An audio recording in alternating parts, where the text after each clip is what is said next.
All right, greetings, welcome back. Thanks for everybody joining. We're actually doing pretty well with this show. I don't know if you're aware, my friend. Are you? I'm not aware. What's going on?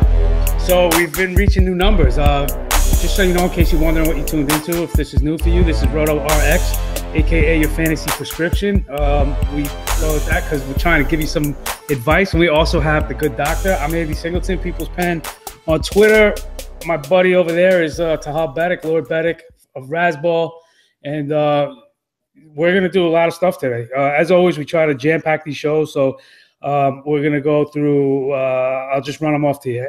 Eddie Rosario, Taijuan Walker, Nathan Eovaldi, Rick Porcello, Tanner Roark, Colby Rasmus, Nomar Mazara, Michael Conforto, Aledimis Diaz. Maybe you can work on the pronunciation of that one. Rendon, Russell, Wong, Neil Walker, Tulo, Mustakis, Michael Franco, Justin Smoke, Chris Carter, Wellington Castillo, your favorite, Dominic Brown, Jose Reyes, and then we got some injuries from the doctor, Travis d'Arnaud, another Met, Yoenis Cespedes, and I'm intrigued to find out what institutes a DL visit for a hamstring injury, because there were 3 guys that just hit the DL this week because of their hamstring. And then if that's not enough, finally, we're going to wrap this up with the new segment we're going to try out this week. And we're going to bring in Kevin O'Hara. Some of you might know him as Fox Mulder, one of the moderators of the Fantasy Baseball subreddit. He's going to come in and talk some minor leaguers for us. Wow. So, are you excited? I've never been so excited. We need to get this on a big-time platform. I know some people don't want to see us shine, but we're ready to run. I think this is gonna be a good look. I'm excited to see what this other character you brought along has to say today. I'm very intrigued. Also, always intrigued to see what my doctor, aka stepfather, has to say about these injuries. He's a great man, and I admire him deeply. Good. Well, first, let me ask you: are you headed to the beach, or are you going skiing, or are you undecided? Because you look somewhere in between. Are you talking about my outfit? Yes. Yeah, it's kind of somewhere in between. The weather was kind of chilly outside, so I tried to do a little throwback today. I think I bought this when I was actually in 8th grade. I think I swooped it up from my parents' house not too long ago, and it still fits. You know what I'm saying? So I had to put it back out there. Polo Sport. I remember the dad bought this, and it still looks good. I'm happy for you that it still fits, because there's no way I could fit anything that I wore in high school. I mean, I did grow, size-wise beyond that after high school, but I've now since grown as an adult as well in the wrong direction. Anyway, before we get into all this stuff, and enough about our personal stuff, but I'm going to keep it one more thing. Probably the biggest thing that happened this week was Prince dying. I never really got into his music, although, I know all his songs and everything. It just never really it wasn't. I didn't dislike him, just wasn't like an, oh my God, it's Prince. Were you an oh my God, it's Prince kind of guy? Or Purple Rain? No, I was not, but I do like that Genuine when he redid that When Doves Cry. So you go back in that When Doves Cry jam. That's a joint for sure. I'll bang that out every now and again. I think most of his hits though were in the 80s. He kept making music. People still like him, but you can't really think of any defining music from his within the last 15 years. I mean, people still mess with it a little bit, but he's not my type of guy. He's kind of a weird dude. Not my really type of music. He's a little for older people. But people that are a little older than we are worship this guy on a major. Yeah. And I thought when you told me this, you wanted to talk about Prince Fielder, but you didn't want to talk about Prince. Okay. Yeah, everybody in our age bracket knows him from Chappelle Show, kind of clowning on him on that basketball thing. That's what he's known for. But yeah, R.I.P. to another legend, man. They're dropping like flies. It wasn't a big shocker to me. He had some kind of drug problems. He's kind of a weird dude. It happened. Yeah, I actually envision you getting ready while you're getting done up in the mirror with Sexy Mother playing in the background. Yeah. So there's a Prince song for you. But I could be wrong. But you know what today is, though? It won't be this when it airs, but today that we're recording. Last week we recorded on 420. We had a lot of fun with that. Today's Eddie Rosario Day. He got the call. Not Eddie Rosario. Jose Berrios. Right. I'm confusing my Latins. It's Jose Berrios Day. Are you excited? I am excited. I have him in a couple leagues. I picked him up last year in kind of my main leagues. Keep hoping he was going to come up last year. They never happened. I think he's ready for stardom. The numbers are staggering, dominating minor leagues right now. I think the ERA is around 2.07. If I am wrong on that, I'm not sure. I think that's around where he's at. K's high as hell. I think he's over 11 Ks per night. I think he's going to come up and be great, be really solid from day one. I don't think we're going to see a lot of struggles like we do with like the Henry Owens types and these kind of other young kind of mid-level guys. This guy's a star, and I think he's going to stick in the rotation the rest of the year. Yeah, he's actually lower than what you said. He's have 3 starts at AAA. He's got 17 innings, struck out 20. He's walked 8, which is up from like his normal career numbers to this point. But even with those 8 walks, he's only given up 2 runs. So his ERA is actually standing at 1.06 through 3 starts. This guy, he's got mound presence. He a lot of people talk about having it, and what is it? Well, you watch a guy like Berrios pitch, he has it. He knows how to get out of trouble. He has the mechanics and the tools to dominate games. And then when he starts to not have his best stuff, he figures out other ways to still get the outs. So that basically is what it is for a pitcher. And I agree with you. I don't know that he ends up out of the rotation. I think it's his going forward. So if you had an opportunity to add him, probably way too late now, but if he did, congratulations. Subsequent moves to kind of clear space for him to come up were Byron Buxton getting demoted. He struck out 24 times in 49 plate appearances, did Mr. Buxton. So they're sending him back down to AAA, try to refine his game. And then the big surprise for me was Max Kepler, and it was more that he even got called up in the first place. It was really kind of – he didn't do anything great. He didn't do anything horrible. He just never really got a chance to find his rhythm. They just kind of used him in a weird way. And like I said, I was surprised he even got called up in the first place. But I know we mentioned Buxton last week and saying be patient. Obviously, you have to be extremely patient now with him not even being in the majors. But what's your take, if you have one? If you don't, that's fine. But if you have one towards Kepler and Buxton being sent down. I always have a take. Buxton, this is really sad to see. You saw it coming. He's striking out 49% of the time, 2 steals, 0 homers. I mean, he's 22. And when I was 22, I was touring the world, getting my cheeks Vaselined up by chicks, like doing photo shoots, making hundreds of thousands of dollars. So, like, to me, there's no excuse for his age. When I was 22, I was getting it in, and he's not. So he's getting sent back down to the little boys' room, and he's just going to have to do something down there. But I don't know. I mean, 49% Ks, I mean, that's kind of gross for me. Guys kind of – he's going into the disgrace category right now. I don't know what to do with him, man. Yeah, I don't either, because, the talk of him was on the level of Mike Trout. You'd hear that kind of – this is going back a couple of years, but you'd hear that kind of talk about him being, 5-tool player, had power, average, speed, and, it's not really, coming to fruition the way people were hoping it would. So, he becomes one of these name guys. I don't think he's going to be a complete failure or bust, but, as we said last week, just be patient. He'll get it going at some point, as has this next guy, who people are starting to question and wonder and worry about. And this is a guy in your neck of the woods, Taijuan Walker, who now has had turned in 4 great starts to start the season. What's the word in your town with Mr. Walker? Everybody loving it? Is he the new ace of the staff, kind of bumping King Felix out of the way a little?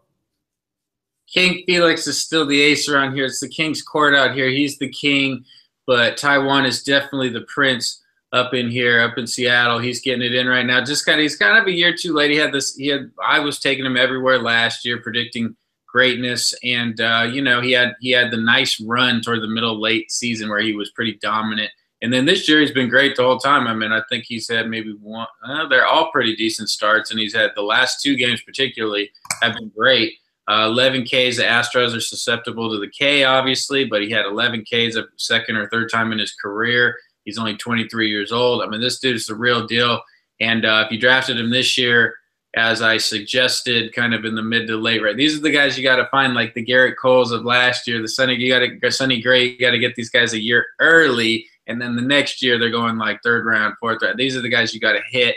He's hitting it, and he's my boy, and we're doing big things out here. We're in first place, and he's going to be a big reason why we go all the way and win the championship this year. That's for sure. Really? So you're that high on him sustaining this level of production? Okay, and it's been 4 quality starts throughout his first 4 starts, 25 Ks in 25 innings. You know, amazingly, he's only given up 3 walks. He never really had a control issue, but only 3 walks with the 25 Ks. I mean, that's a ridiculous number. You mentioned Sonny Gray, Garrett Cole. You know, this class of youngsters. Not to go too off topic, but one of our guys, Julio Teheran, turned in a gem the other day, and you know, for the reason I bring him up is because I see a lot of people talking about he's a bum, dump him, trash him. He's not even a streamer at this point, and I'm not saying everybody says that, but you really you don't get to levels that these guys have gotten to at this young of an age and then just fall off a cliff. It can happen, but you know, it doesn't typically happen. So nice to see Teheran turning around, as is a fellow New Yorker Yankee, Nathan Eovaldi. Did you see his performance the other night? I caught some of that. I was, I think, driving around, looking at my phone, seeing that I saw MLB Network or somebody was alerting me. I think I was at the gym, actually, getting piped up.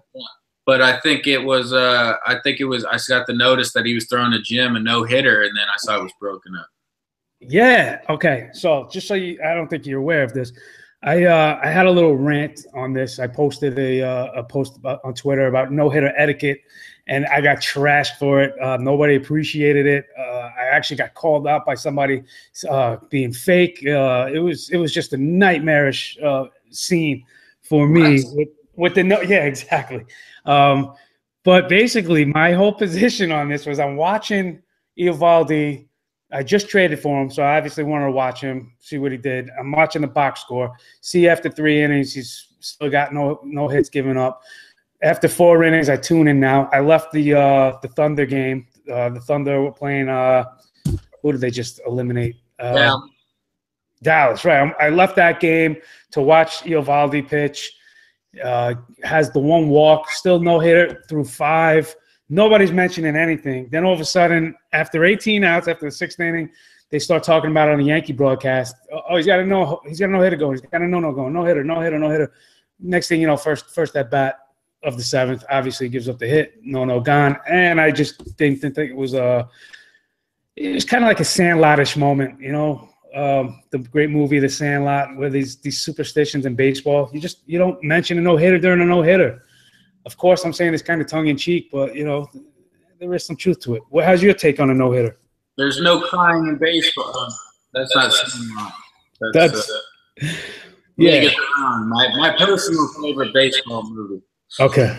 Gina Davis had me like, whoa, Madonna, my God, jerk the skirt, Meg, jerk the skirt. That's a great movie. Rosie O'Donnell was almost bangable in that flick. Yeah, I don't really have that. I don't really, you know, if he's going to throw a no-hitter, he's going to throw the no-hitter. I mean, whatever they're going to talk, they got to talk about it online. I don't have a problem, but I mean, as far as people trashing you online, like, that's not acceptable. Who are these people? Please. Yeah. Their Twitter handles, because I'd like to get started on that the second this ends. All right. Well, hey, listen, it wasn't anything I was really sweating out, but moving on, we'll stick with the pitcher theme. We'll stick with the starting pitcher theme for right now. Rick Porcello is dominating right now. Maybe that's too strong of a word.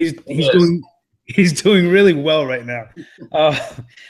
There was a post that came out when Christian Vasquez got recalled to be the defensive replacement for Blake Swihart, that he added something like 1.4 strikes per game, just based on his ability to frame pitches, which sounds like a minuscule number, but the point was that he really changes the dynamic of a pitcher's mentality and getting some extra calls and just his ability as a defensive backstop. And since then, Porcello's been really good. But, you know, even his first start before that, when he had Swihart, he wasn't that bad. He's gone 6 innings at least in all of his starts. You know, his Ks are there still. He's cutting down on his ERA. I know maybe it was a little extreme to say dominant, but are you a buyer of Rick Porcello at this point? Buyer as far as like should he be owned in fantasy? For sure. Buyer as in am I a fan of them shelling out 90+ mil last year, like the beginning of the season after they traded him? Not really, but I mean he's a solid he's a decent number 2 pitcher, a really solid number 3 pitcher on the staff for sure, which seems pretty expensive for a number 3. But yeah, he's definitely had flashes here where the Ks kind of pop up a little bit. He's never really been a great strikeout pitcher, nor do I think he's going to be, but he's a real solid pitcher and has it in him to throw a nice little start here and there. I'm not a huge fan, but yeah, he's always been a intriguing name, and it's good for the Red Sox for sure. You know, and by buyer, I guess I mean more. Are you believing that he can maintain this? And is he somebody like if he's a piece in a trade, are you trying to get him, or if you know? I mean that more as a buyer. Are you a buyer that you believe in this?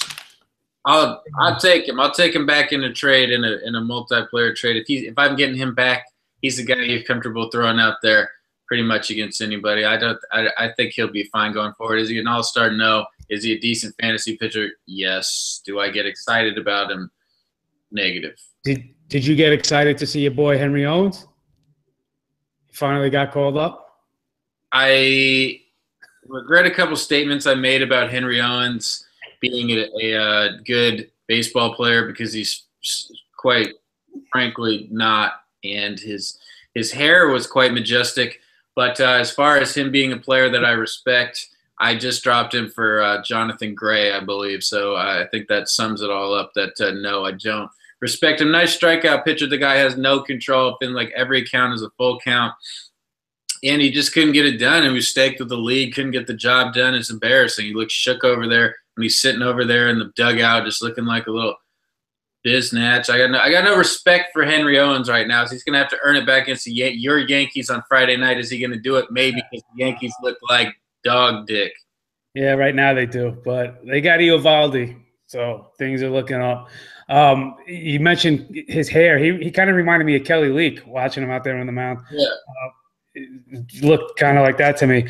I got one more picture before we get into Doctor's first report, and it's not going to segue properly, but I just want to mention Blake Swihart real quick, because he did get demoted to AAA, and from what reports were, the whole plan was to work him out as an outfielder so they can keep his bat in the lineup and bring Vasquez up. But he's played 9 games now AAA. He's caught 6 of them and DH'd the other 3. So I'm not even quite sure what's happening at this point with Blake Swihart. I mean, the bat is legit. He was getting off to a decent start. He's certainly a better hitter than Vasquez, but when you got other, studs in that lineup, you're willing, I guess, to give up the catcher position for defense. But the pitcher I wanted to talk about was Tanner Roark, who threw 15 Ks in his start over the weekend.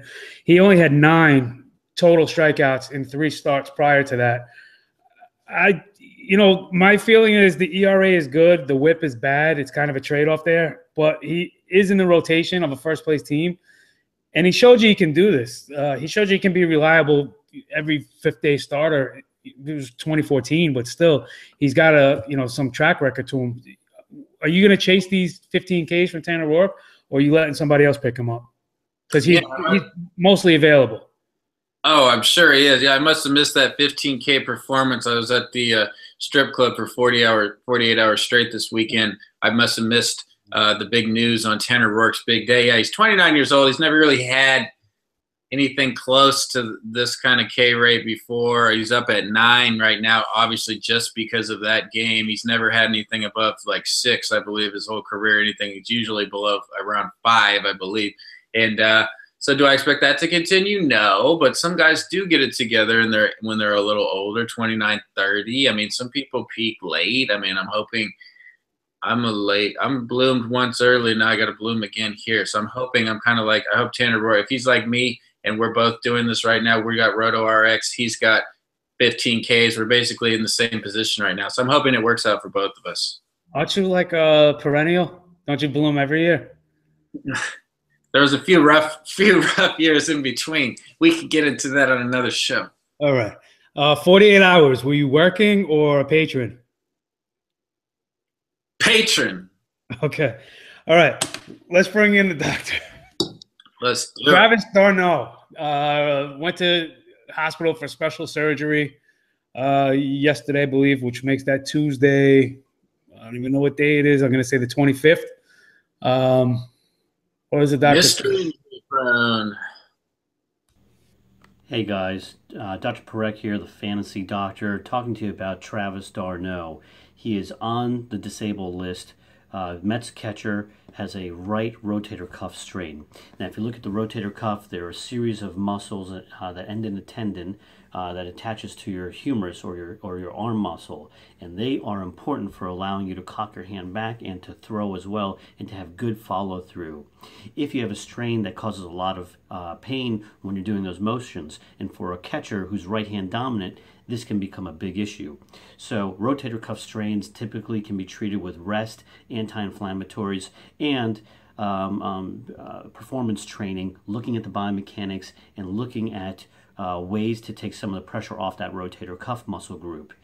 If this persists or it recurs in the season, look for him to get an MRI to evaluate the structures around the shoulder.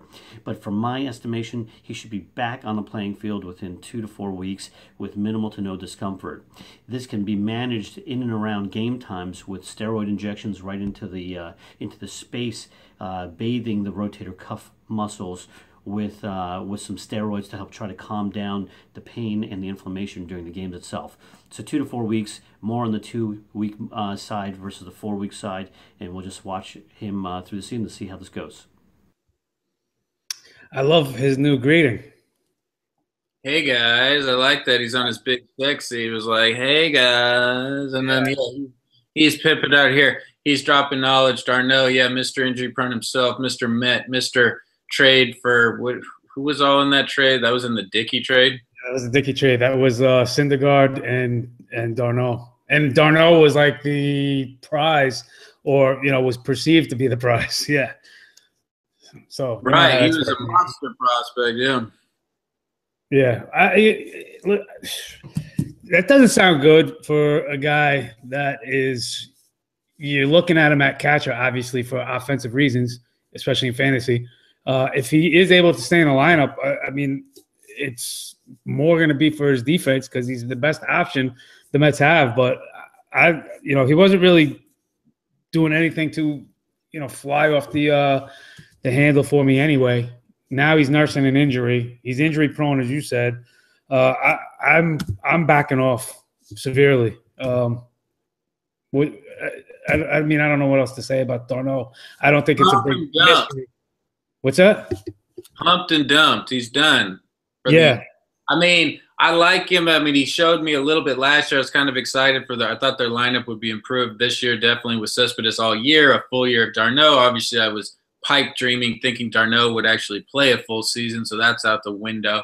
Yeah, shoulder injury, rotator cuffs, that's not good when you're trying to hit baseballs. You know what I'm saying? No good. But so we'll keep it at the catcher because we got one catcher I did want to talk about this week, and it's surprising to me because he actually I get a lot of questions about this guy. I'm talking about Wellington Castillo. Wellington, nicknamed Beef. Wellington with the 1 L in Wellington, 2 L's in Castillo. You learn that when looking up players on Baseball Reference. I don't understand why people are still asking about this guy. I was asked the other day, rest of season, top 5 catcher, top 10 catcher. I got him top 5. Catcher is pretty much a gravy position. So this guy can hit you 25 to 30 legitimate home runs. His average is up right now. I don't think he could sustain that, but you're not expecting a high average for your catcher unless you got Yadier Molina, maybe Sal Perez. But I mean, show me a better catcher than the 2 I just mentioned than Wellington Castillo. And so for me, he's top 5, if not even higher. Maybe that's too high on him. Again, I was a little, too high with Porcello, but you like Wellington Castillo to be in that top 5? You were too high on what? Yeah, I think he's Yeah, definitely. Who are the top five catchers? I mean, we got Posey. We got what else? Yeah, he's definitely top five. He's got power, wow, major power, dude. I'm sold on Beef Wellington. He cooked it up last year, served me beef in my face, whacked me around with it all year last year in I think the fantasy playoffs. He got straight up in me. I had my chance to get him. I didn't get him. I had a chance to get Schwarber. I didn't get him either, and I was left fingling around with bums like on the waiver wire. Oh yeah, I mean, and now I'm in the same situation, man. Schwarber got hurt. I don't want to talk about Schwarber anymore. I'm talking about Beef Wellington. But yeah, I like him top five. I'm with you.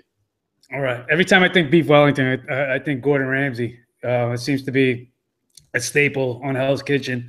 I don't know if you watch Hell's Kitchen at all, but they're always making Beef Wellington there. So think of your Arizona Diamondbacks catcher next time you think of Gordon Ramsay. Did you get any of Colby Rasmus? Because he was floating around in a lot of leagues for a while, and now people are starting to buy into it. You mentioned the salary of, again, I'm going to mention Porcello again. You mentioned Porcello's salary. Do you know how much Colby Rasmus makes? He's in his walk year, but do you know how much he's making this year? I'm going to guess $3 million. $15.8 million. Yeah, exactly. Colby Rasmus, right. So you see that contract, and you think, like, all right, somebody believed in him. So he's finally like showing some of that with, this power tear he's been on to start the season. He's still, not going to hit against too many lefties, but he is earning some at bats against them. So far, he's 2 for 6 in with 9 plate appearances against lefties, but he's crushing righties. He's got 7 or 8 home runs already. 15.8 million. He's in his walk here. I think he wants to be in that ballpark again. So maybe that has something to do with it. I take it you're not a fan. Oh man, this goes back to years ago in my good friend league, my dynasty league, who I've since been kicked out of years ago. But me and my friend Devin Richardson, shout out to D Rich, we used to have trade discussions all the time. I picked up Rasmus when he first came up. I'll never forget it with the Cardinals. He was a legend, power, speed. He doesn't steal bags anymore for whatever reason. But ever since that kind of first year, second year, he never became anything close to what kind of we thought he was going to be. And sorry for the $3 million remark. I'm usually on top of the salary stuff. I don't know how that slipped by me. I don't know what's going on. Must be a bad day. I really had no idea on that, though. That's crazy. But yeah, he's trying to get it in his walk here. The speed, he doesn't steal bags anymore. I thought this guy was like a 30-20 type. I mean, I thought he was going to be a legend when he came up. But yeah, power's real. He's very streaky, so that'll slow down more than likely. Yeah, I'm less concerned about knowing his annual salary because I don't expect everybody to know these things. That was just one that jumped out at me that I saw, a couple of weeks ago when I was looking up. I think it was when I was looking up how much outfielders were making if the Mets should pay Cespedes what he wanted, and I came up against Rasmus, thinking, who the hell made getting that money? I'm actually more concerned with how you get kicked out of a dynasty league. I think for that one it was cheating allegations. Okay. I'm gonna say with the when I say cheating, I mean I was banging my friend's wife. That's what I was. Oh yeah, that's what I was afraid of. I'm kidding. I'm kidding. So, I'll never do that. You mentioned young outfield studs. Listen, we joke, we kid. That was where I was going. So for you to confirm that, I appreciate the honesty. And I would I could see you getting kicked out for that. Whether true or false, I don't know, but I could see that happening. But you mentioned young stud outfielders, and I'm not referring to you. Nomar Mazara versus Michael Conforto. Remember a couple weeks ago we were getting the question, who would you rather have, Randall Grichuk or Michael Conforto? Well, Michael Conforto's kind of just slayed Grichuk to this point, right? So now the next question becomes Nomar Mazara, who's crushing balls right now. Every time I think of the crushing balls, I remember you saying something about your past loving to crush balls. Grichuk gone. Mazara enter picture. You sticking with Conforto, or you like Nomar Mazara? And this is both a short-term and a long-term question. Right. Short-term, I'm fine with Mazara, but I mean, if you could have your choice, like right now and for going forward, you got to go with Conforto. He's going to be in the lineup all year for sure. He's a little lucky on hold on, whenever I use this term, the fantasy nerds cream their shorts. BABIP is a little unsustainable right now, so they look for the average to maybe drop a little bit, but he's young and talented, so you don't really know what's going to happen. I mean, he could actually turn it up as far as the average. So he's got a little lucky with the balls in play or whatever at this point, crushing balls, but he's going to be he would be who I prefer. Mazara's got to deal with Choo coming back, who's recovering from losing his nuts, and he'll be back soon at some point. Josh Hamilton will be up at some point. So the Mazara's at bats. Got Gallo coming up at some point. His at bats will be – there's a higher chance they'll be limited. I got to stick with Conforto, my boy, your boy. And then there's also Lewis Brinson, who's at the top of the organization, prospect list as another outfielder. You also got Profar possibly potentially in the mix in the future, which might – push Desmond back out to the outfield where they originally kind of had signed him for. There's a lot of speculation and doubt on Mazara's guaranteed at bats. But what do you want to go to? You want to go to the doctor again, or you want to do another player real quick? Either way. Let's do another player real quick. Did you work on the pronunciation? Aledmys Diaz. No, I don't really have anything on him. Do you know anything about him? No. He's kind of a mystery man. He came over, wasn't he like one of these Cuban defectors a couple of years ago? And it was, I don't really know much about him either, but the guy is crushing. He's hitting 466 right now with 3 home runs. 466. I'm pretty embarrassed to say this as a professional fantasy analyst. I was being asked questions about this guy the other day, and I was like, who? I've been a little busier this year. We got Roto RX. I got other shows going on. I got work. I got other things going on. I got to go hit the strip club 5 nights a week. I mean, I got a lot going on, man. I can't keep up on every young startup going on in the league right now. No, he's not going to maintain this. But yeah, he's a really intriguing player. You got to own him right now for sure. I'm kidding to an extent. I obviously know who he is. But yeah, he's. I'm really liking what he's doing. Peralta will be back though sometimes. I mean, he had a great year last year. What's going to happen there? Obviously, you ride out this guy till he fades to black, kind of like your boy Trevor Story. He's falling off like a bad bag of dope, as I kind of figured he would. I'm going to get to Story in a second, but first of all, with Diaz, I mean, just for argument, for reference, when Peralta was out, we were saying the options were, what were they? Jerko, Ruben Tejada, and there was one other, Greg Garcia, maybe. So it's not like anybody kind of expected this from Diaz at all. But as you mentioned, if you can grab him for whatever reason, somebody hasn't picked him up already, you got to ride this out until it's over. And going back to Story, listen, I know the strikeouts are there, but he doesn't – you know what it is? He's just not taking pitches. He doesn't look bad. He's just a free swinger. He doesn't look bad in his at-bats. I got the MLB app. I get to watch him. It's just, it's going to come. It's going to come back. I'm just upset that he's actually gotten a few walks and he's been on first base and he's not making any attempts to steal bases. So I don't like that fact. I didn't notice him getting on base lately, but he had like 2 walks in the last week or something, and he's still stuck at 1 steal. Yeah, listen, you take baby steps. When you slump him, baby steps. Let's bring the doctor back. Another Met. Yoenis, I mentioned him a little while ago with the salary stuff. Yoenis Cespedes, he's had some fluid in his knee. He's been drained. He's been day to day. He came in and hit a big 3-run pinch hit home run last night. So, the problem with that, of course, is most of you probably had him on your bench because he wasn't starting the game. So that sucks. What's the doc got to say, though? Let's hear it. Mets Jonas Cespedes has a right leg bruise and a collection of fluid in the right leg that was drained earlier this week. Now, he originally hurt that that leg back in April, early April, where he banged into a wall, giving him a right leg bruise. Usually with a bruise, you're going to get some pain, some collection of blood underneath the skin and in the muscle, which causes even more pain when you're doing activities like running or jumping or playing baseball.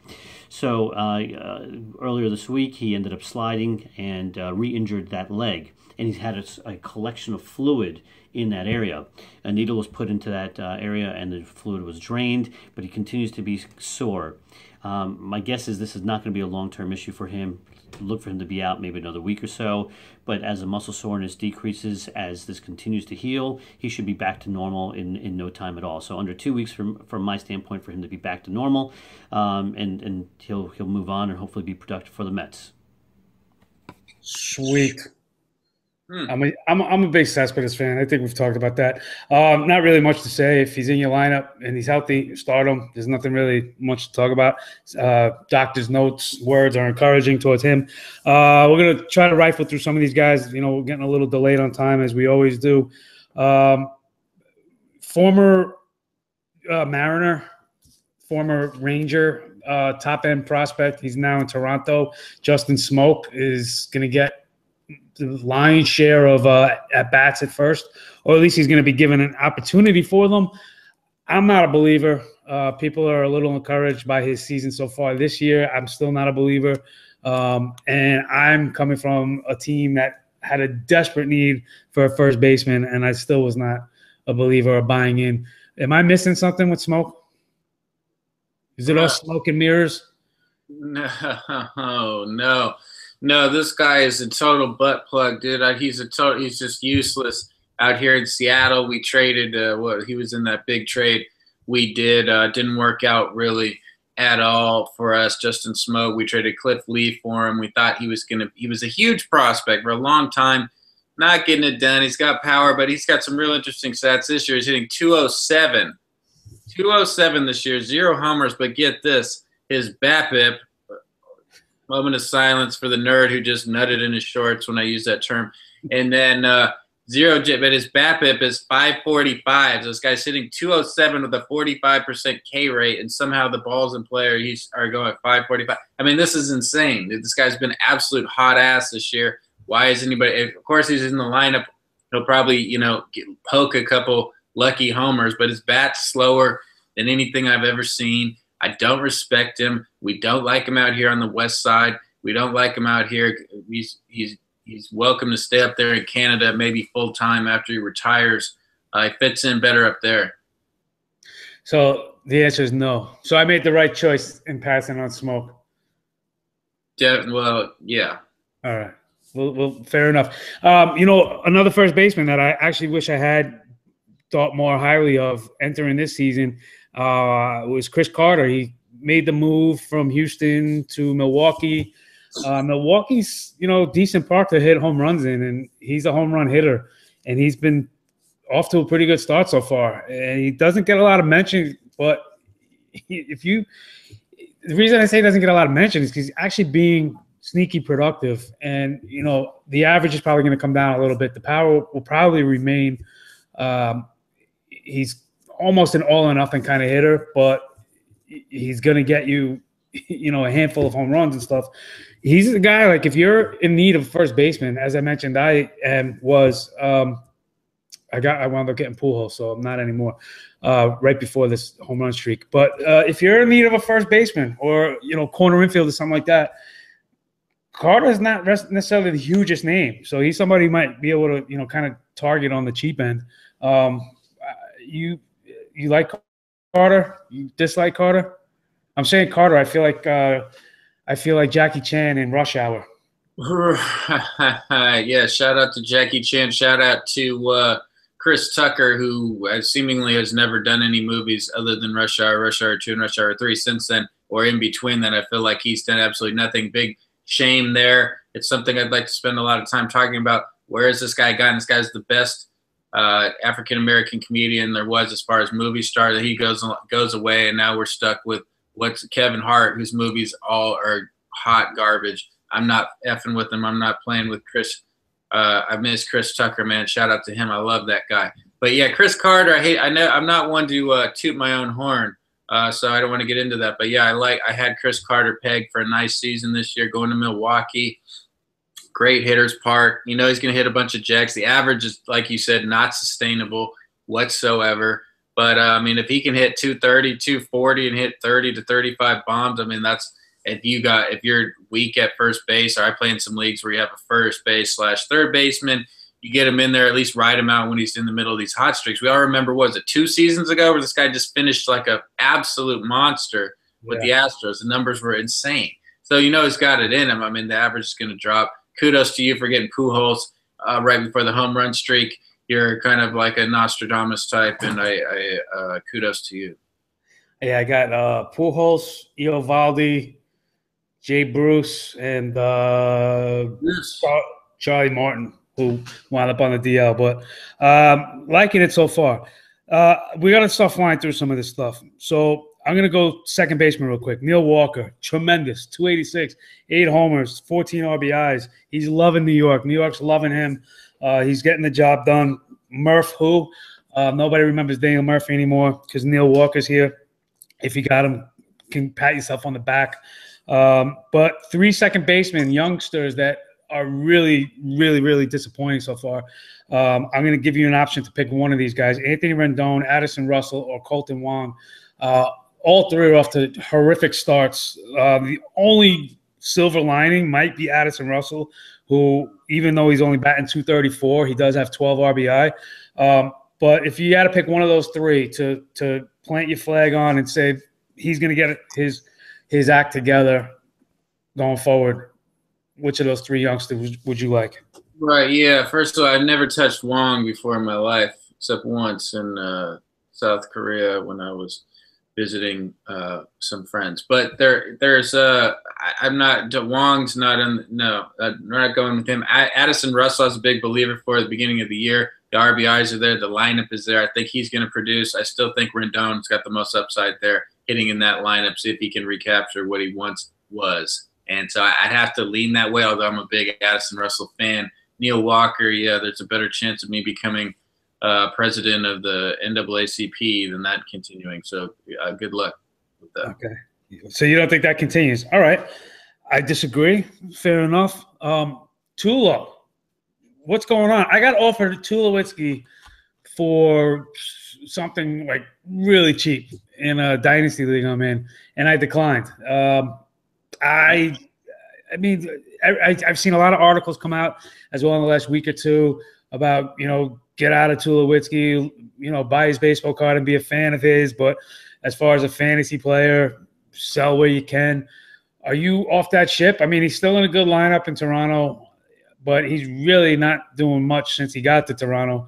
He still carries the big name. As I just mentioned, I turned him down basically for peanuts in a dynasty league. So what's your take with Tulowitzki? Does he get anything back close to his form, respectability, even like a low-end top 15-ish shortstop, top 10-ish, or would you rather go elsewhere? Yeah, he's kind of Christian Slater-esque right now, where he's once a huge star, major motion pictures, and now he's just an absolute joke. Every time we see his face, we laugh. But he's not quite there quite yet. We don't want him to be Christian Slater. We want him to recapture the greatness he once had. I think he can do that in Toronto just with the lineup. I think he'll be okay. 4 homers, the BABIP. Hold on. And then the is real low, 213, so that'll improve definitely. And I just think he turns out he's always been a streaky dude. I remember a few years back, 3-4 years ago, about the league. I got kicked out for the dude and the wife, whatever. But, yeah, I got kicked out of there because – but Tula, I remember him that year, he was terrible, and then he just started ripping, man. I think he's going to start raking. It's a shortstop position. I'm going to go try to trade for him right now. Really? Okay. So let me ask you. You got Tulowitzki, the guy with Aledmys Diaz and Tanner Roark offers you both of those guys for Tulo. You taking it? No. You keeping Tulo? Yes. Okay. Mike Moustakas, I had 2 favorite third basemen going into the season. Many of you know probably already Michael Franco and the other was Moose. And they have been tearing it up the last week, both with high 300 averages, both with 3 homers, Moose with 6 RBI, Franco at 9. If you got them, great, love them. If you can try to get them, get them. This is the kind of years I'm seeing for both of them. Nothing really more to say on them unless you want to add something to that. But one thing that was peculiarly interesting to me was a hamstring injury that requires a DL stint. We saw Danny Valencia, Charlie Morton, and Carlos Carrasco all hit the DL this week, 15-day DL with a hamstring injury. 2 of them being pitchers, one not really a speed guy in Valencia. So I was curious to know more about this, and that's what we asked the doctor this week. I thought you wanted to ask me. Yes, I do as well. I usually have Dr. Celine massage my hamstrings with warm milk 7 nights a week when I'm dealing with a hammy. But let's see if he mentions that in his video. Is it Tiger's milk? I believe it is. He brings it in. He imports it from somewhere. I'm not sure, but we'll find out. Let's see if he mentions it. It's done a lot of nice stuff. But, I'm going to get to this later. Nobody entered our contest. Maybe we should be more specific. The winner, it will be a day in the life of Lord Bettich. It's like a Dave Peterman, Kramer-ish, one of those reality tours. So anyway, bring in Dr. Parekh. Daddy. All right, let's talk about the hammy. The hamstring injuries are plaguing many of the MLB players this week and this month alone. So some of the big names that have gone down with hamstring injuries are Oakland A's Danny Valencia, the Indians Carlos Carrasco, Phillies Charlie Morton, and all of these guys are plagued with a hamstring injury. So what are the hamstrings? These are a group of muscles that are living behind your thigh muscle. And you've heard of this when you were growing up. You've felt a Charlie horse in your hamstring, or you've had some strain in that area. Now, hamstring injuries and strains can occur for a lot of different reasons. It can happen with dehydration. It can happen if you're too tight to begin with, so you don't have a lot of flexibility. And it can happen just when you strain it with awkward motions. But the bottom line is all hamstring injuries are not the same. There's different grades of it. So grade 1 is really a mild strain where it's a stretch of the muscle, and there's going to be some pain associated with that. And those players who have grade 1s are usually back on the field within about 2 weeks or so. Grade 3s are the most severe ones where you have a full tear. So full tear of that hamstring, either at the muscle or its tendon insertion. And those are bigger deals. And in those scenarios, that is a prolonged period of time of up to 6 weeks of being out. Now, hamstring injuries in general are very painful, and they affect all of your activities from walking to running to jumping. And again, the higher the grade, the more the disability is associated with this. So whenever you hear hamstring injury, you want to pay attention to the grade and the level. Again, grade 1s are about 2 weeks, grade 2s are about 4 weeks out, and grade 3s are 6 weeks or more. So all of these guys, look for them to have a lot of rehab, a lot of rest. There's no injections that you can give these guys to get them back on the field sooner. It just is a matter of time and rest. So as they get back, look for them to come back a little bit gingerly, a little bit slow. It takes a while to feel flexible and good enough to be 100%. So for all these guys, look for 6 weeks, 4 to 6 weeks for them to get back on the field, because all of them seem to have grade 2s to 3s. And when they get back, look for them to have a slow ramp up. Wow. So let me first ask you before we break this down. Do you often feel Charlie in your hamstrings? Yes. All right. Charlie's been real deep in my hammies. Multiple. All right. So of the 3 players we specifically mentioned with the hamstring injuries, 4 to 6 weeks sounds like a long time. So obviously you're gonna have to figure out, is this worth a hold on that? If that is the case. Carlos Carrasco, obviously you're going to keep him on the DL. He's a top-end pitcher. You're not going to run the risk of losing him over a hamstring injury, so obviously he's a keep. Charlie Morton, obviously, you can cut at this point, especially now that he hit the DL. I mean, unless you have the DL spot and you don't need it, but if you need it, cut him. But Valencia is kind of the guy that's intrigues me the most because he's kind of on the fence of being a rosterable guy that you keep or somebody, you throw back into the pool. He's not a speed guy, as I mentioned. So I think I'm holding him at this point. If I have him, I think I'm finding a way to keep him on my roster. What would you say about Valencia? Valencia, no, I'm probably not holding. I mean, I keep anybody on the DL that I can. I mean, if I have the spot, so I'll hold them. And then if something more pressing comes up, then you can kind of cut bait. Carrasco's the only one of those guys that I'm absolutely devastated about. Even though I don't own him anywhere, I'm a huge fan of that, but I am a big fan. And he's a guy that obviously it's not even a question you hold. But Valencia, yeah, whatever, man. I'll let it ride. I mean, I'll keep him there until somebody else gets hurt, and then maybe I gotta ship him or look to trade him or just look to do something where you get some kind of positive action from this guy. Awesome. We got a bonus segment from the doctor. We got 2 more players that we got specific questions about, one in the comments section. So thank you to Connor James. Keep the comments coming. We'll definitely get to them. We'll probably get to them sooner in the show so you don't have to bear through all of this as well in the future. But we have 2 comments specifically. And before we get to all that and wrap up, I want to bring in a new segment we're going to try out. As I mentioned, it's Kevin O'Hara, a.k.a. Fox Mulder, one of the moderators in the fantasy baseball subreddit. He's a pretty good guy to talk to about pitching. Specifically, and minor leaguers as well. So I asked him if he would come on and talk about 2 minor leaguers he was particularly fond of, and he's going to report to us with Sean Manaea and Greg Allen. So I thought this was a good segue since we were just talking about Danny Valencia and the Oakland A's. So let's got kind of like a fake name. That's cool. Fox Mulder, is that like a shout out to X-Files or something? Let me see. Let's see. I believe that's what my assumption will be. Considering the character on the X-Files name was Fox Mulder.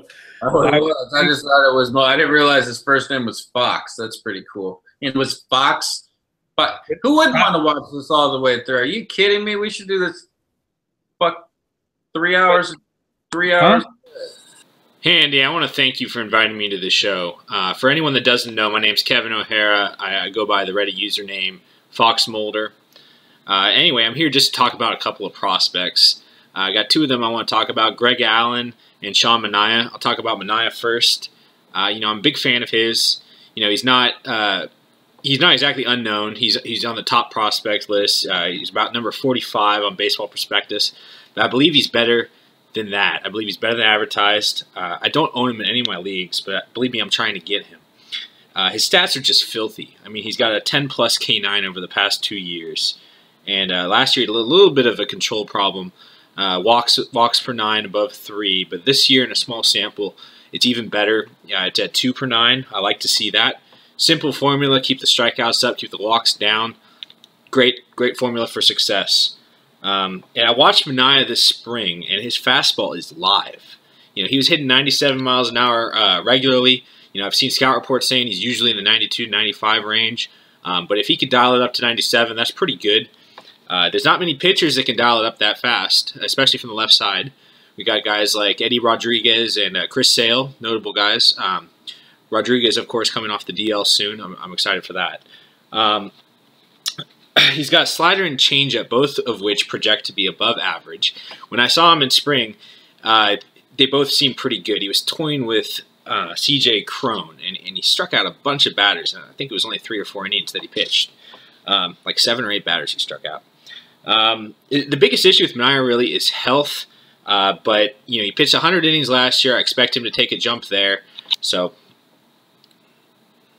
hopefully he can build his way up there. As for Greg Allen, I'm a big fan of this guy. He's a sleeper prospect. I haven't seen him on any major publications in the top 100 or top 200 lists. I expect that to change because he's been off to a tear this spring for High A for Cleveland. He's a former football player, played in high school, natural athlete. I love former football players. Reminds me of Bo Jackson. If they can make the transition, I have faith. Especially in the athleticism. He's got elite speed and some power. I feel comfortable projecting the power beyond the home runs that he's hit so far. He had Last year, he had 7 home runs, 28 doubles, and 46 stolen bases in 126 games. And I like to see that power-speed combination. What I especially liked last year was his discipline at the plate. 9.4% walks to only to 10.1% strikeouts. You love to see a ratio around 1-to-1. This year in High A, he's been straight dominating. 16 games, we got 16 stolen bases, just 1 caught stealing. He's walking nearly 20% of the time, striking out less than that, 14.8% of the time. An insane 444 on base percentage. And, you just love to see these kind of numbers, especially for a speed guy that has a little bit of power. It reminds me of Ricky Henderson. And it's not fair to Greg Allen to compare him to guys like Bo Jackson and Ricky Henderson, but I truly do see a high ceiling here. So, if everything breaks right for Greg Allen, I mean, he's still a couple years away, but I feel like he could be a really high ceiling prospect and someone that's worth grabbing now before he starts to gain hype, as I expect he will be on the midseason publications. If everything breaks right, like I said, he could be a Michael Brantley type, Charlie Blackmon, or A.J. Pollock. I see those as not too far-fetched for Greg Allen to achieve. Anyway, thank you, Andy. Greg Allen, I'm a fan now. And I want to thank Kevin for doing that, trying out a new segment to try to help expand on this production that we offer you on a weekly basis now. So were you moved by either of these guys? I'm actually a big Manaea fan myself. I was hoping, I started believing that potentially he was going to get called up soon, because we love to rush these prospects. I asked Susan Schlesinger, the queen of the A's herself, on Twitter, how soon is he from coming up? And she told me, listen, you got Jesse Hahn that's coming up to start. You got Henderson Alvarez that's coming back from the DL. Where do you put him? And I had to bow down to the queen. And you're right. I don't know. So it seems like Manaea is going to be stuck down at AAA for a little bit longer. But he's been dominating.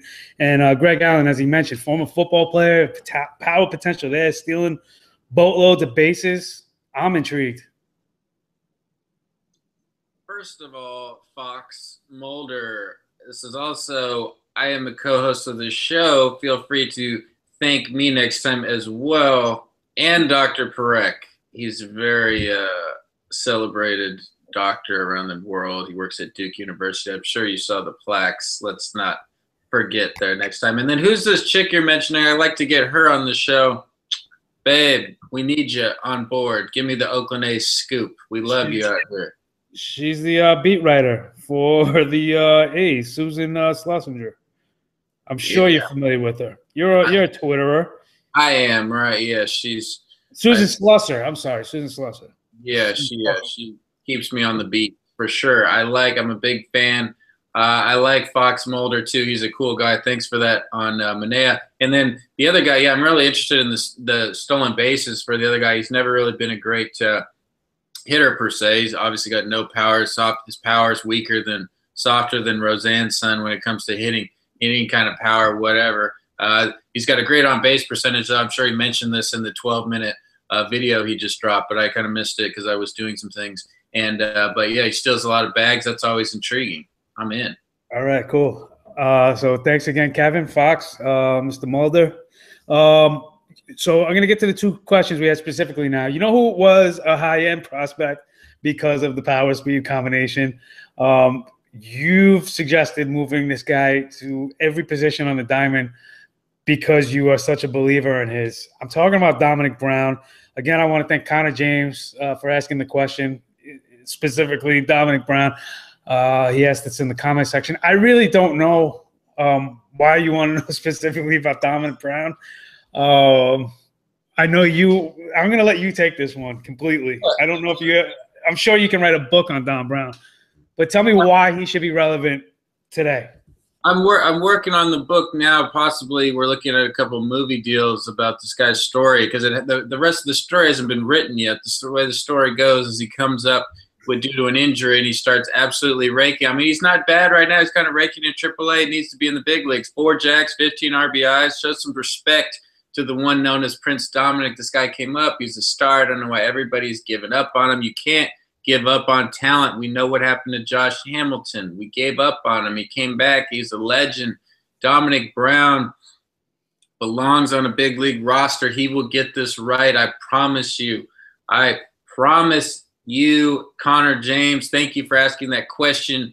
You remain dear to my heart, and maybe I'll put you in the dedication of the book, possibly the movie. The whole movie might be started just specifically off of this question.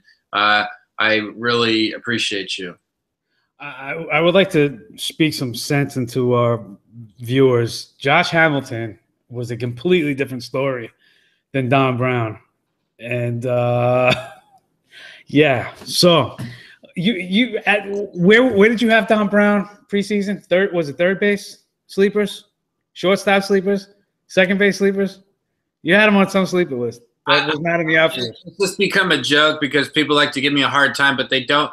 What people like to forget is when I was predicting he's going to be a star, and then he had like the 28 had more homers than anybody in MLB history in a 1 or 2 month span, made the All-Star team and raked all year. People like to forget that season when I predicted that was going to happen. And just because I remain a fan to him to a fault, people want to clown me for it. Whatever, dude. I dare one of these peons to try to come do what I do. I dare you. You hate on Dominic Brown. I've told you he's going to be a star. He turned into a star. He has some problems. Maybe he's in the – I don't know what his problem is. Maybe it's all mental. Obviously, a stallion of a man. So this might actually be a joke then. Just a joke question. At this point, it's a joke. He's not good, but he's hitting pretty good in the minor leagues right now. I mean, I'm rooting for the guy as far as him. Is there a chance I think he develops into an everyday player again? Yes, I think so. Is he ever going to be what I hoped he was? No. All right.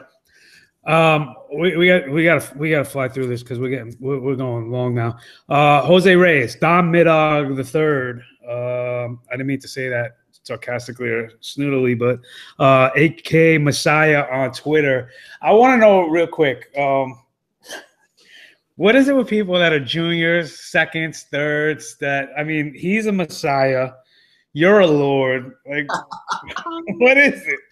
Anyway, he wants to know Jose Reyes. Do you keep him or what?